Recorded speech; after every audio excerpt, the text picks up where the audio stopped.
Look what I have for you today. У меня... I have a little kitty.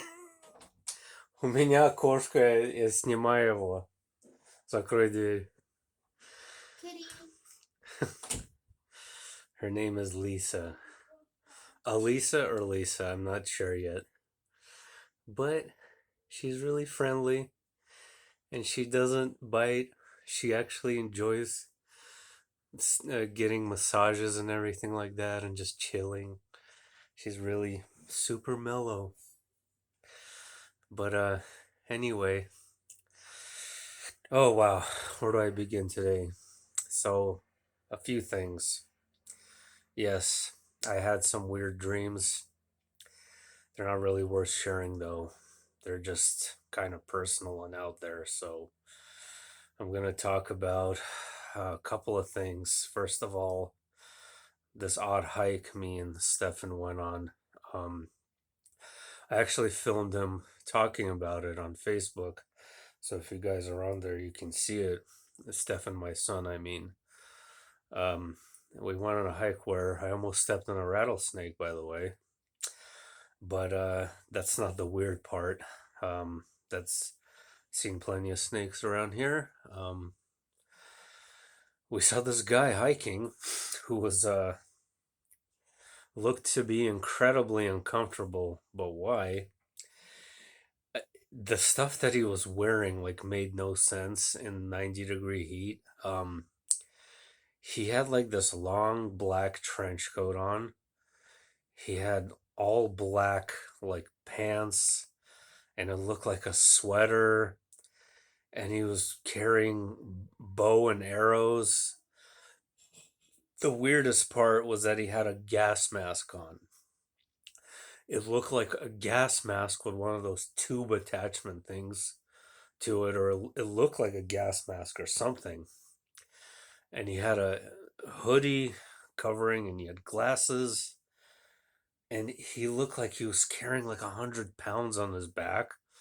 The thing is like, well, people are like, "Oh, he was just playing cosplay," and I'm like, "Yeah, but there's like, first of all, there's like very few people out on this hike, so who is he gonna impress with his costume?" Because I have a friend that does that, and he goes to like very public places so he could be seen, right? Like, why would you go in the middle of this mountain when it's very hot out and wear this really uncomfortable looking stuff? And plus there's no hunting allowed there either, so if he was carrying a bow.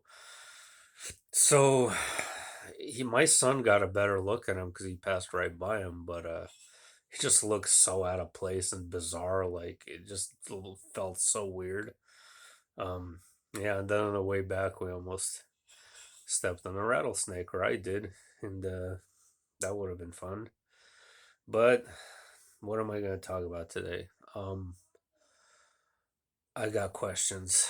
I got a major Mandela effect, possible Mandela effect taking place with the Library of Alexandria. What do you guys remember learning about the Library of Alexandria? I was watching The Quantum Businessman. I've shared him on here before. Highly recommend watching his channel. Just put it on YouTube, Quantum Businessman. His latest podcast talked about the Mandela effects relating to the Library of Alexandria. And I remember, like many others, remember that it was viciously and mercilessly burned to a crisp with nothing remaining, and it was gone. It was basically, for lack of a better term, one of the wonders of the world that simply vanished in a vicious fire. But according to Wikipedia and other sources I've read too, that's not what happened. It went into a slow decline over several centuries. There were fires in the library, but they were small. There was a fire set by Julius Caesar, apparently, but it was small enough to not only saved most of the texts and scrolls, um, it wasn't, nobody's exactly sure what happened, but the library was supposedly restored or rebuilt, and most of the stuff was saved. On top of that, it never was destroyed in a fire. It had several small fires. It went into a slow decline over centuries. Um, and finally, and I thought that there were remaining scrolls saved, but it turns out to be the case that Muslim marauders in the 7th century destroyed the last remaining scrolls of the Library of Alexandria. So, if there was some kind of quantum shift that occurred with that library, an attempt was being made to save those scrolls to create a better future timeline, for example, then that attempt still failed since the scrolls were not saved. But regardless, I'm sure, I'm almost positive that what you guys learned about the Library of Alexandria in school was that it burned to a crisp. And please comment down below on what you do remember, and I would love to know.